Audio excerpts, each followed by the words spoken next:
परमेश्वर के वचन का अगर ये वीडियो आपको पसंद आया है और परमेश्वर ने इसके द्वारा आपसे कोई बात किया है तो आप इस वीडियो को शेयर करना, सब्सक्राइब करना और लाइक करना ना भूलिए।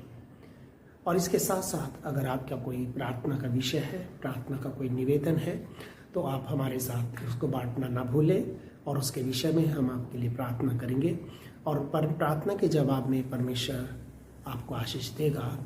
प्रभु यीशु मसीह के नाम में आप सभी को फिर से एक बार जय मसीह की। ये पूरा का पूरा जो भजन है ये हमें एक संदेश को देता है। ठीक है, हर भजन संहिता में जो भजन लिखा है उसका एक उद्देश्य है जिसके कारण को लिखा गया है।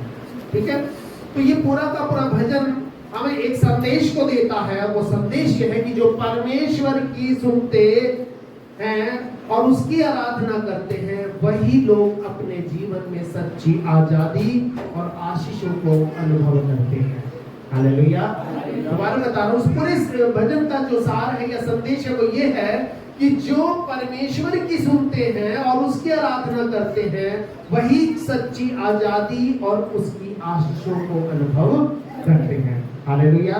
तो इस भजन को जब हम पढ़ते हैं बहुत सारी अच्छी बातें हैं जो परमेश्वर आज इस वचन से हमें बोलना चाहता है या वो हमें बताना चाहता है। मैंने आपको पहले कई बार ये बताया है कि परमेश्वर के बात करने के अलग अलग तरीके होते हैं। ठीक है, तो परमेश्वर सबसे पहले जो हमसे बात करता है वो अपने वचन के द्वारा प्रभु हमसे क्या करता है, बात करता है। दूसरा जो परमेश्वर हमसे बात करता है वो अपने दास लोगों के द्वारा प्रभु हमसे बात करता है। और तीसरे जो परमेश्वर बात करता है वो बहुत पर्सनल होती है, जिसको परमेश्वर हमारे सपनों में आकर या हमारे दर्शनों में आकर के परमेश्वर हमें उस बात को बताता है। हालेलुया। तो इसलिए जब हम इस वचन को पूरा पढ़ते हैं इस पूरे भजन में से हमें 4 बातें सीखने को मिलती हैं। कितनी बातें? 4 बातें सीखने को मिलती हैं। और सबसे पहली बात यह है कि परमेश्वर एक वचन से 5 वचन के अंदर इस भजन को लिखने वाला परमेश्वर की आराधना के लिए दूसरों को बुलावा देता है।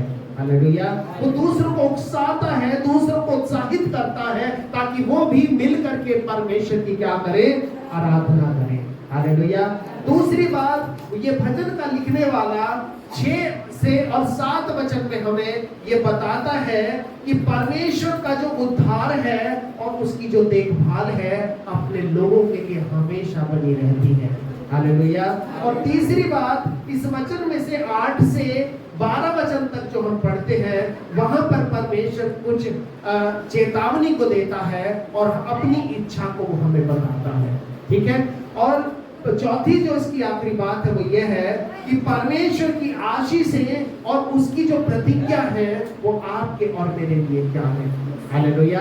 तो ये पूरा जो भजन है ये एक संदेश को हमें दे रहा है और ये संदेश क्या है कि जो लोग परमेश्वर की सुनते हैं और उसकी आराधना करते हैं वही सच्ची स्वतंत्रता और उसकी बरकतों को अपने जीवन में अनुभव करते हैं। हालेलुया। तो जब पहले हिस्से को जब हम इसके पढ़ते हैं तो इसमें क्या लिखा है?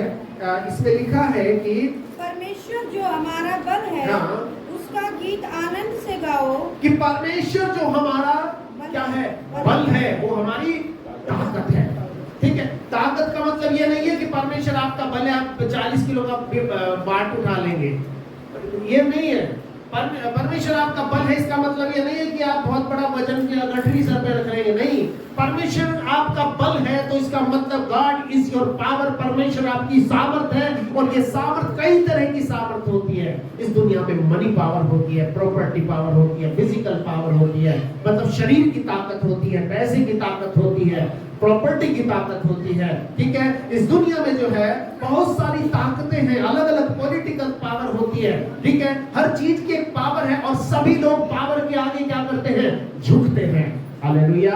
और इसलिए परमेश्वर हमारा क्या है, बल है और वो अपने बल को हम इसलिए देता है कि लोग जो है उस ताकत के आगे झुक सके और कह सके इस सच में वो परमेश्वर है जो इनका महान परमेश्वर है, जो इनको ऊंचाई पर क्या करता है, उठाता है। हालेलुया। लिखा है परमेश्वर जो हमारा बल है उसका गीत आनंद से गाओ। आनंद का मतलब क्या है, खुशी के साथ। कैसे गाओ? खुशी के साथ। आनंद से गाने का मतलब ये नहीं है कि बाइबल में जो है, हिंदी में आनंद के लिए एक शब्द आया है, बाइबल में आनंद के लिए 2 शब्द आए हैं। कितने शब्द आए हैं? 2।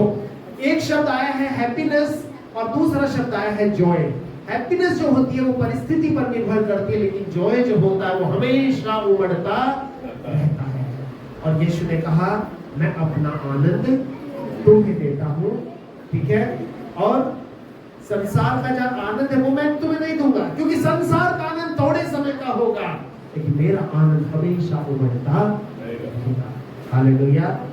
और इस वचन में लिखा है कि याकूब के परमेश्वर का जय जयकार करो। याकूब के परमेश्वर का जय जयकार करो। हाँ, भजन उठाओ, डफ और मधुर बजने वाली बीड़ा और सारंगी को ले आओ। हाँ, नए चांद के दिन हाँ, और पूर्णमासी को, हमारे पर्व के दिन नरसिंगा फूको, हाँ, क्योंकि यह इस्राएल के लिए विधि हाँ, और याकूब के परमेश्वर का ठहराया हुआ नियम है। यहाँ पर 2 बातें हैं, नए चांद के दिन और कब? पूर्णमासी के दिन। हमारे परमेश्वर के लिए क्या करो? नरसिंगा फूको। नरसिंगा फूकने का मतलब क्या है? एक स्पेशल प्रेयर मीटिंग बुलाओ, एक स्पेशल लोगों को बुलाकर नरसिंगे बजाने का मतलब क्या होता था? नरसिंगा बजाने का मतलब ये होता था कि जिस परिवार में कोई खुशी होती है, कोई खास अनाउंसमेंट होता है, उस समय ये नरसिंगा बजाया जाता है। ठीक है, जब कोई शादी होती है या जब कोई चीज होती है, इंग्लिश में नरसिंगे को ट्रम्पेट बोलते हैं, ट्रम्पेट बोलते हैं। और ट्रम्पेट एक ऐसा बाजा होता है जो पूरे बैंड को लीड करता है। और इसलिए ये ट्रम्पेट जो है ये परमेश्वर, क्योंकि उस समय इस्राएल के अंदर नया चांद का दिन और पूर्णमासी का दिन बहुत महत्वपूर्ण होता था। ठीक है, तो इस तरह से उनके जो आराधनालय होते थे उसमें विशेष प्रभु की आराधना की जाती थी। बिल्कुल इसी तरह से आज हमारी कलीसियाओं में भी जो प्रभु की आराधना ये नए चांद उसमें तो नहीं किए जाते, क्योंकि अभी व्यवस्था यीशु मसीह ने खत्म कर दिया है। क्योंकि बाइबल में लिखा है कि विश्वास करने वालों के निमित्त मसीह व्यवस्था का अंत है। हालेलुया। जब यीशु मसीह दुनिया में जी उठा तो हम जी उठे हुए यीशु मसीह की आराधना करते हैं और अपने परमेश्वर को जो है अपने रविवार के दिन जो है हम मिलकर यहाँ आराधना करने के द्वारा उसकी आशीष और उसकी बरकतों को अपने जीवन में इकट्ठा करते हैं। इसलिए यहाँ प्रभु का वचन कहता है कि यह इस्राएल के लिए क्या है? एक विधि है। इस्राएल बोलने से परमेश्वर की प्रजा, परमेश्वर के लोग, और इस्राएल बोलने से वो लोग जो संसार की भीड़ से निकल कर आए हैं, जिनको परमेश्वर अपने दाहिने हाथ से खींच करके निकाला है।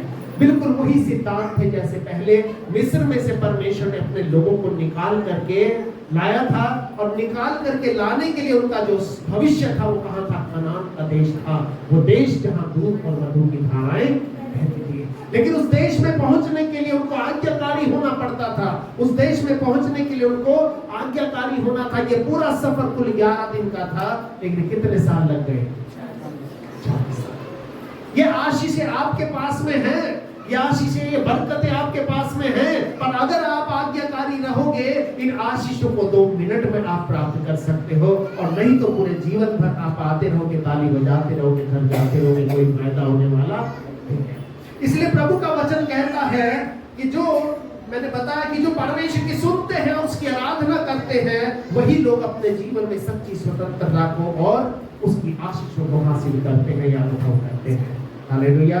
और इसलिए यह प्रभु का जो वचन है वो हमें इस बात को बताता है कि लिखा है कि उसने यूसुफ में चितौनी की रीति पर उस समय चला जब वो मिस्र देश के विरुद्ध चला, और वहां मैंने अनजानी भाषा सुनी। हालेलुया। अनजानी भाषा, अनजानी का मतलब ऐसी भाषा जिसे हम जानते भी नहीं है। और बाइबल में लिखा है कि जब पवित्र आत्मा लोगों के ऊपर उतर करके आया तो लोग ऐसी ऐसी भाषा बोलने लगे कि लोग उसे समझ नहीं सके। पुराने नियम की पूर्ति जो है वो नए नियम में हो रही है, क्योंकि उत्पत्ति के किताब में 11 अध्याय में क्या लिखा है कि लोगों की भाषा में गड़बड़ी डाल दी गई ताकि लोगों को बिखेर दिया जाए। लेकिन नए नियम के समय में उन्हीं लोगों को इकट्ठा किया गया पेंटिकोस्त के दिन, जब सब लोगों को इकट्ठा किया गया। और ये भाषा वो थी जो परमेश्वर के, पुराने नियम में जो भाषा बोली जा रही थी वो परमेश्वर के खिलाफ जा रही थी, वो अपना गढ़ खुद बना रहे थे। लेकिन अभी ये लोग नीचे से ऊपर जा रहे थे, लेकिन नए नियम के समय में परमेश्वर के जो पवित्र आत्मा है, जब लोग अन्य भाषा में बोल रहे थे तो आत्मा ऊपर से लेकर के नीचे की तरफ आ रहा था।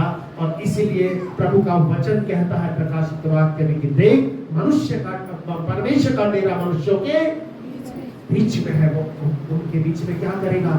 डेरा करेगा। उनकी आंखों से सब आंसुओं को पोंछ देगा।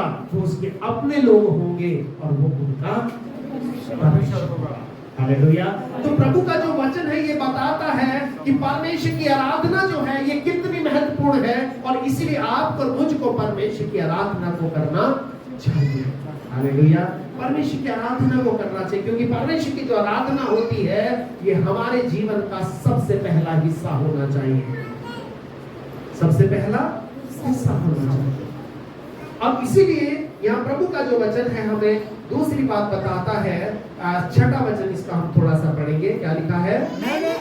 मैंने उनके कंधों पर से बोझ को उतार दिया। मैंने उनके कंधों पर से क्या कर दिया? बोझ को उतार दिया, और उनका टोकरी ढोना छूट गया। ये कंधों का जो बोझ था, ये टोकरी जो ढो रहे थे, किसके लिए ढो रहे थे? अपने लिए नहीं ढो रहे थे। ये किसके लिए? ये फिरौन के लिए ढो रहे थे। आज दुनिया में बहुत लोग मेहनत कर रहे हैं। किसके लिए कर रहे हैं? अपने लिए नहीं कर रहे हैं।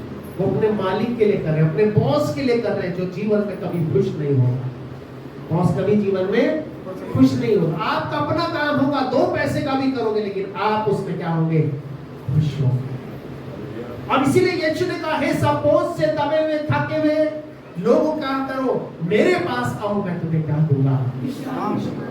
अपना जुआ, अपना बोझ मुझे दे दो और मेरा बोझ आप तुम ले लो। इसका मतलब ये नहीं है कि आप आजाद हो गए। परमेश्वर कहता है कि पाप का बोझ मुझे दे दो, लेकिन इस पाप का बोझ तुम रख लो। खाली नहीं छोड़ूंगा, खाली नहीं छोड़ूंगा। अगर खाली छोड़ दिया तो फिर तुम बिगड़ जाओगे। परमेश्वर हमारा बोझ लेता है, लेकिन अपना बोझ देता है। यीशु ने कहा कि मेरा बोझ हल्का और सहज है, और तुम अपने मनों में क्या पाओगे? हालेलुया। इसलिए प्रभु का वचन कहता है कि मैंने उनके कंधों पर से बोझ उतार दिया। मैं ही वो परमेश्वर था जो वो मिस्र में रामसेस नाम के जो नगरों को, बड़े बड़े गढ़ों को बना रहे थे। किसके लिए बना रहे थे? दूसरे के लिए बना रहे थे। आज बहुत लोग दुनिया में कमा रहे हैं, दूसरों के लिए कमा रहे हैं, डॉक्टरों के लिए कमा रहे हैं, वकीलों के लिए कमा रहे हैं, मुकदमों के लिए कमा रहे हैं, परेशानियों के लिए कमा रहे हैं, नुकसान के लिए कमा रहे हैं, लेकिन किसके लिए कमाना है? बाइबल में लिखा है कि तू अपनी कमाई को निश्चय, कहाँ लिखा है? भजन संहिता 128 में। आज जो हम कमाते हैं वो हमारे लिए यूज होना चाहिए, वो दूसरों के लिए यूज नहीं होना चाहिए। इसलिए यहाँ प्रभु का वचन हमें बताता है कि परमेश्वर हमारा उद्धार है, और वो हमारी देखभाल का मतलब केयर करता है। देखभाल कौन करता है? परमेश्वर। और आगे इसमें लिखा है कि मैंने उनके कंधों से क्या कर दिया? बोझ को उतार दिया। उनका टोकरी ढोना क्या हो गया? छूट गया। और आगे क्या लिखा है? तूने संकट में पड़कर पुकारा, हाँ। तब मैंने तुझे छुड़ाया। हाँ। बादल गरजने के गुप्त स्थान में से हाँ। मैंने तेरी सुनी, हाँ। और मरीबा नामक सोते के पास तेरी परीक्षा की। हाँ, बादल गरजने के गुप्त स्थान में से मैंने तेरी सुनी, और मरीबा नाम सोते के पास तेरी क्या करी? परीक्षा। तो परमेश्वर, अगर इसे डीपली देखेंगे तो पूरा दिन लग जाएगा इसको समझने के लिए, पर मैं शॉर्ट में थोड़ा थोड़ा आपको बता रहा हूँ। प्रभु का जो ये वचन है वो हमें बताता है, पहला बात क्या हमने देखा कि परमेश्वर की आराधना आपके और मेरे जीवन में बहुत महत्वपूर्ण है। दूसरी बात हम यहाँ पर देखते हैं कि परमेश्वर का जो उद्धार है और उसकी देखभाल उसके लोगों के लिए हमेशा बनी रहती है। हालेलुया। और आगे इसमें हम जो है तीसरी बात पढ़ते हैं। क्या? 8वां वचन। हाँ, क्या लिखा है? हे मेरी प्रजा, हाँ, मैं तुझे चिता देता हूँ। हे मेरी प्रजा, मैं तुझे क्या कर देता हूँ? इंग्लिश में लिखा है कि आई वार्न यू। वार्न का मतलब चेतावनी देता हूँ। चेतावनी का मतलब कोई ऐसी चीज, आपको मालूम है जहाँ खतरा होता है वहाँ चेतावनी लिखी रहती है। आपने बड़े बड़े यहाँ बाहर ट्रांसफॉर्मर के गोले से रखे होंगे, उनके ऊपर एक खोपड़ी बनी रहती है, उसके चारों एक कांटा का निशान बना रहता है, वो डेंजर साइन होता है। यानी कि इसको छूओगे तो फिर हमारी गलती नहीं, क्योंकि हमने तुझे बता दिया है। अब अगर तुमने इसको छुआ तो गलती हमारी नहीं, तेरी है। बारिश आएगी मैं तुम्हें बता दिया है, लेकिन अगर तुम घर से छाता लेके नहीं चले और भीग गए तो इसमें गलती मेरी नहीं है, तुम्हारी। तो इसलिए प्रभु का वचन कहता है, हाँ थोड़ा सा पढ़ेंगे, क्या लिखा है? हे इस्राएल भला हो, हाँ। तू मेरी सुने। यानी कि ये बहुत बड़ी बात प्रभु कह रहा है कि मैं तुझे वार्न करता हूँ, तुझे मेरी सुननी ही पड़ेगी। इसमें कोई भी ऑप्शन नहीं है कि सुने या ना सुने, या संडे को सुन लो, मंडे को ना सुनो, मंडे को सुन लो, ट्यूसडे को ना सुनो, नहीं, तुझे मेरी सुननी ही पड़ेगी। भला होगी तो मेरी सुने। और क्या होगा? तेरे बीच में पराया ईश्वर ना हो, कि तेरे बीच में क्या ना हो? पराया ईश्वर ना हो। कोई भी चीज तेरे जीवन के अंदर ऐसी ना हो जो मेरी जगह को ले पाए। हालेलुया। पराय ईश्वर होने का मतलब ये नहीं आप किसी मंदिर में जाने लगे, आप किसी मूर्ति का पूजा करने लगे। पराय ईश्वर का मतलब वो है जो परमेश्वर की जगह आपके जीवन में ले रहा है, वो आपके क्या है? पराया ईश्वर है। तेरे साथ कोई पराय ईश्वर ना हो। और क्या लिखा है? और ना तू किसी पराये देवता को दंडवत करना। और ना तू किसी पराये देवता को क्या करना? दंडवत करना। ये क्या है? ये परमेश्वर की इच्छा है। क्या है? परमेश्वर की इच्छा है। परमेश्वर की इच्छा ये नहीं है कि जाओ मेरे लिए 1 किलो हलवे का कुछ प्रसाद बना के लाओ, जाओ मेरे लिए कुछ केले चढ़ाओ, ये करो, है ना, मेरे लिए कुछ खास काम करो। नहीं, परमेश्वर की इच्छा ये है कि हम इस दुनिया में परमेश्वर के ही बने रहे। हालेलुया।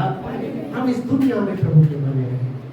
हाँ, आगे क्या लिखा है? तेरा परमेश्वर यहोवा मैं हूँ, हाँ, जो तुझे मिस्र देश से निकाल लाया। हाँ, ये तुझे समझना पड़ेगा कि तेरे बीच में पहली बात कोई दूसरा ईश्वर ना हो, और ना तू किसी दूसरे ईश्वर को दंडवत करना। और तीसरी बात ये तू समझ ले कि तेरा वो परमेश्वर यहोवा मैं हूँ जो तुझे मिस्र देश में से, इस जादू की दुनिया में से निकाल करके लाया है। इस जादू की दुनिया, मिस्र का मतलब क्या होता है? जादू। मैंने आपको बताया था दुनिया में 7 तरह के जादू चलते हैं। सबसे बड़ा जादू मिस्र का होता है, और 7वें नंबर का आखिरी का जो जादू वो बंगाल का जादू होता है। कौन सा जादू? बंगाल। तो मिस्र का जो जादू होता है वो सबसे, मतलब उसको नंबर 1 जादू मानते हैं। और मिस्र के जो जादूगर होते हैं बहुत ही वर्ल्ड के अंदर में फेमस होते हैं, बड़े मशहूर होते हैं। तो इसलिए प्रभु का वचन कहता है कि वो जगह जहां से मैं तुझे निकाल करके लाया हूं। और जादू क्या होता है? आपको मालूम है जादू क्या? जादू वो होता है जिसमें सच को छिपाया जाता है और झूठ को दिखाया जाता है। उसी के लिए आज पूरी दुनिया ताली बजा रही है। उसी के लिए पूरी दुनिया खुश हो जाती है कि हाँ भैया, आज दुनिया जो है, अगर आप दुनिया के हिसाब से चलोगे, पहले जब आप दुनिया में रहते थे तो कितना सब कुछ ये सब चलता था, लेकिन वो प्रभु आपको और मुझको क्या कर लाया है? मैं तेरा परमेश्वर हूँ जो तुझे मिस्र देश से निकाल लाया हूँ। और क्या कह रहा है? तू अपना मुंह पसार, मैं उसे भर दूंगा। अब प्रभु ये नहीं कह रहा कि मैं तुझे देख निकाल के लाया, मैंने तेरे ऊपर एहसान कर दिया, अब तुझे मेरे काम करना पड़ेगा, तुझे मेरे लिए करना पड़ेगा। नहीं, वो क्या कह रहा है? भाई मैं तुझे इसलिए लाया हूँ तो अपना मुंह तो खोल, open up your mouth and I will fill it up. मैं अपने मुंह को पसार और मैं से भर दूंगा। इसलिए तो यीशु ने कहा जो कुछ तुम प्रार्थना में विश्वास के साथ मांगोगे वो सब मैं तुम्हें। क्या यीशु मसीह ने पूरी बाइबल में कहीं कहा कि भाई ऐसा है मेरे कपड़े फट गए, जरा एक जोड़ी कपड़े बनवा लाना? कहा किसी से? भाई आज मुझे भूख लग रही है, थोड़ा खाना खिला लाना? कहा किसी से? लेकिन यीशु मसीह ने फिर भी अपने चेलों से कहा, जब मैं भूखा था तुमने मुझे, जब मैं प्यासा था तो तुमने मुझे, जब मेरे पास कपड़े नहीं थे तुमने मुझे। तो ये क्या है? ये किसके लिए कह रहा है? यीशु मसीह उनके लिए कह रहा है। यीशु ने कहा तुमने से जो इन छोटों से छोटों के साथ किया तो समझो मेरे। इसका मतलब अगर हम अपने भाई अपने बहनों का मदद करते हैं, अपने लोगों की सहायता करते हैं, उन छोटे लोगों की जिनको आज आपकी मेरी जरूरत है, तो इसका मतलब हम किसकी मदद करते हैं? यीशु मसीह। हालेलुया। तो अपना मुंह पसार भर दूंगा। और आगे क्या लिखा है? परंतु मेरी प्रजा ने मेरी न सुनी। अब यहाँ पर एक परमेश्वर का दर्द है, उसका दुख है कि मेरी प्रजा मेरी नहीं सुनी, परंतु मेरी प्रजा ने मेरी नहीं सुनी। और आगे क्या लिखा है? इस्राएल ने मुझको न चाहा, और इस्राएल ने मुझे नहीं चाहा। आगे, इसीलिए मैंने उसको उसके मन के हट पर छोड़ और दिया। इसीलिए मैंने उसके हालत पे छोड़ दिया। हमारी भाषा बोले भैया, उसके हाल पे छोड़ दिया, मैंने उसकी हट पर छोड़ दिया। और आगे, कि वह अपनी ही युक्तियों के अनुसार चले, और वही अपनी ही युक्तियों के अनुसार चले। ठीक है भाई, अगर तू मेरी नहीं सुनता तो अपने हिसाब से चल। लेकिन प्रभु का वचन कहता है अगर हम अपने हिसाब से चलेंगे तो धोखा खाएंगे। परमेश्वर हमारे जीवन में कुछ ना कुछ ऐसा जरूर भेजता है जो हमारे जीवन को कंट्रोल करता है। और उस चीज के लिए प्रभु कहता है, 13 वचन ध्यान से पढ़ेंगे। यदि मेरी प्रजा मेरी न सुने, नहीं, मेरी सुने। यदि मेरी प्रजा, यदि का मतलब जबरदस्ती नहीं है, तुम्हारी मर्जी है। यदि मेरी प्रजा मेरी सुने और इस्राएल मेरे मार्गों पर चले तो मैं क्षण भर का मतलब पलक झपकते ही उसके शत्रु को दबाऊंगा और अपना हाथ उनके द्रोहियों के विरुद्ध चलाऊंगा। हालेलुया। यदि मेरी प्रजा इस्राएल मेरी, तो आपको मुझे क्या करना है? प्रभु की सुननी। और क्या होगा? यहोवा के बैरी तो उसके बस में हो जाते, और यहोवा के बैरी, कोई भी व्यक्ति जो यीशु मसीह का परमेश्वर का दुश्मन है, वो उसके कंट्रोल में हो जाएगा। हालेलुया। और बाइबल में लिखा है सब परमेश्वर की कौन है? संतान है। हमारा दुश्मन किसका दुश्मन है? परमेश्वर का दुश्मन। हमारा दोस्त किसका दोस्त है? जो हमारा भला करता है तो वो परमेश्वर का मित्र है, जो हमारा बुरा करता है वो परमेश्वर का शत्रु है। और लिखा है यदि मेरी प्रजा मेरी सुने और इस्राएल मेरे मार्गों पर चलाए तो मैं क्षण भर में उसके शत्रुओं को दबाऊं, देर नहीं लगाऊंगा। आज सुनो, प्रभु का वचन कहता है ये शत्रु जब ऐसे नहीं है, ये शत्रु हमारे ऐसे नहीं है। ये शत्रु वो होते हैं जो हमें नुकसान पहुंचाना चाहते हैं। और शत्रु कौन है? हमारी बीमारियां हैं, हमारी कमजोरियां हैं, हमारी परेशानियां हैं जो हमें नष्ट करना चाहती हैं। और ये क्या है? ये हमारे शत्रु हैं। लेकिन इनको दूर करने वाला कौन है? हमारा। मैं क्षण भर में अब उसके शत्रुओं को दबाऊं और अपने हाथ को उनके विरोधियों के विरुद्ध उठाऊं। और लिखा है कि यहोवा के बैरी तो उसके वश में हो जाते और उनका अंत सदा काल तक बना रहता है। और उनका अंत सदा काल तक। इसका मतलब कि जो यहोवा परमेश्वर का दुश्मन होगा उसका जो अंत होगा, दुनिया हमेशा उसको याद करेगी। देखो ये व्यक्ति बड़ा खराब था और इसका अंत कैसा हो गया। इसलिए ध्यान रखना, अपने जीवन में जब तक प्रभु ने हमें ये सांस दिया है, परमेश्वर से हम ये विनती करते हैं, प्रार्थना करते हैं। और आखिरी जो बात है जो हम 13-14 वचन में आखिरी जो बात है 13 से 16 वचन में हम पढ़ते हैं, उसमें से क्या है कि अगर हम परमेश्वर की सुनते हैं तो पहली आशीष क्या है? हमारे शत्रु दबा दिए जाते हैं। और दूसरी आशीष क्या है? बोलो। वो हमें उत्तम से उत्तम गेहूं खिलाता है। और तीसरा, वो हमें चट्टान के मधु से तृप्त करता है। हालेलुया। उत्तम से उत्तम गेहूं, आप जानते हो क्या होता है? उत्तम से उत्तम गेहूं, द क्वालिटी ऑफ मीट, मतलब गेहूं की जो गुण है, अगर एक अच्छा गेहूं आप खाओगे तो क्या होगा? ये अगर आप अच्छा गुण खाओगे, मतलब आप अच्छा गेहूं खाओगे तो आपके शरीर में अच्छा, क्योंकि गेहूं में बड़ी ताकत होती है। आपको पता है ये जितना सेरेलैक बनता है, जितना ये प्रोटीन के जो चीजें बनती हैं, सब में क्या होता है? बॉर्नविटा होगा। इसमें क्या गेहूं की बाल दिखाते हैं ना, इसमें गेहूं होता है असली वाला। समझ रहे हो? ये यूरिया में बना हुआ गेहूं की बात नहीं मैं कर रहा हूं। यूरिया में बना हुआ गेहूं में तो आदमी चाहता है एक बीघा में से कम 10 और तक अनाज निकल जाए। लेकिन ओरिजिनल जो गेहूं होता है वो 1 बीघा में से आप ज्यादा 2 बोरी निकाल सकते हो, 1.5 या 2 बोरी, वो ओरिजिनल होता है। और इसलिए यहाँ प्रभु का जो वचन है वो हमें उत्तम से उत्तम गेहूं खिलाता और चट्टान के क्या करता है, मधु से उनको।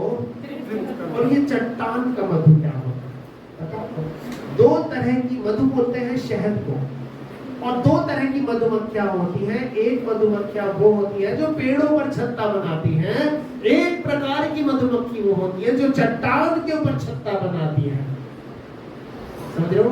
ठंडे पानी के पास आपने बड़ी बड़ी पानी की टंकियां देखी होगी कहीं पर, और वहां पर मधुमक्खी का छत्ता मिलना जरूर अक्सर ना होगा। देखा कि गाँव में पानी की टंकी जो बहुत बड़ी होती है, ऊंचे जो जहाँ से पूरी गांव को पानी सप्लाई होता है, तो ये चट्टान पर ये जो मधुमक्खियां होती हैं इनकी बहुत ही क्वालिटी का ये शहद होता है, जो आम जो पेड़ों पर जो मधुमक्खियां छत्ता बनाती हैं उनसे कम से कम 50 गुना ताकतवर वो शहद होता है। और ये कौन हमें देता है? हमारा। तो ये उत्तम से उत्तम गेहूं और चट्टान का मधु ये क्या है? ये परमेश्वर की आशीष है जो प्रभु हमारे जीवन में देता है।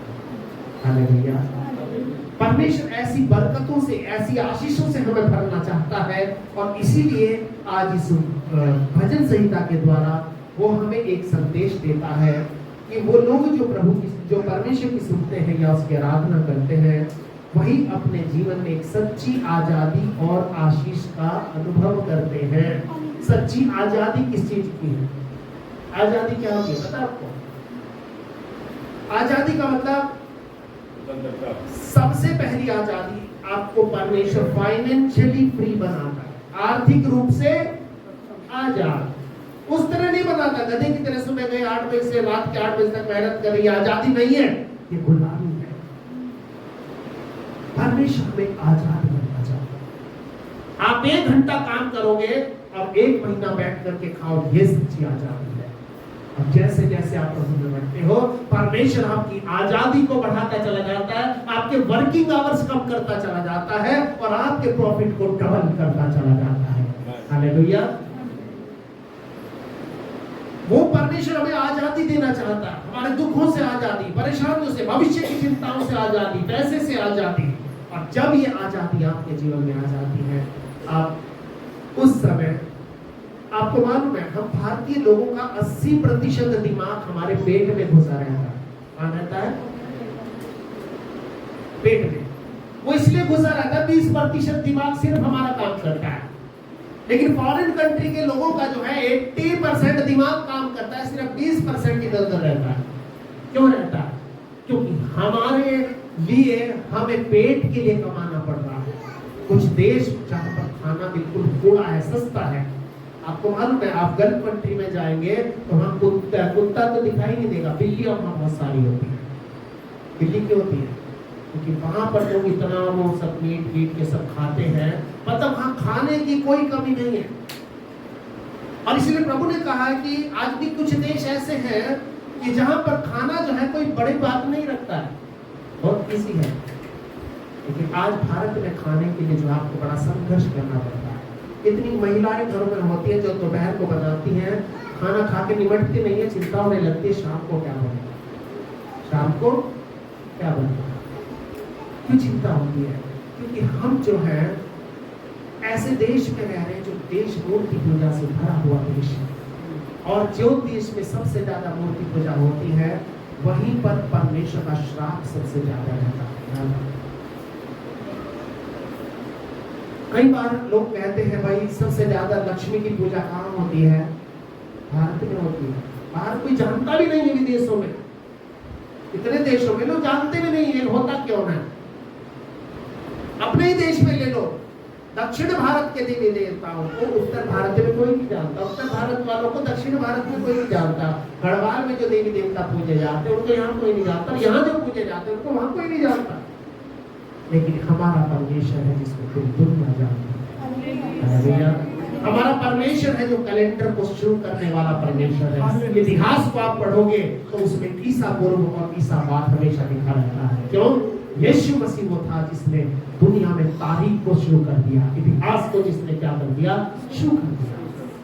और इसलिए आज हम बड़े सौभाग्यशाली हैं कि वो प्रभु जो हमें संसार की भीड़ से निकाल कर अपने पास लाया है, एक उद्देश्य के साथ, एक मकसद के साथ, ताकि हम अपने परमेश्वर की आवाज को सुने, उसके हृदय से हम क्या करें, आराधना करें और अपने जीवन में उसकी सच्ची स्वतंत्रता को और उसकी आशीषों को अनुभव करते रहे।